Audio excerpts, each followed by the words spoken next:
शिव के इतने उपासक थे, रोज प्रतिदिन सूर्य उगने से पहले, प्रकाश होने से पहले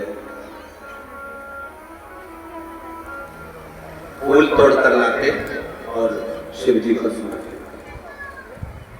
प्रतिदिन, रोज का नियम, प्रतिदिन।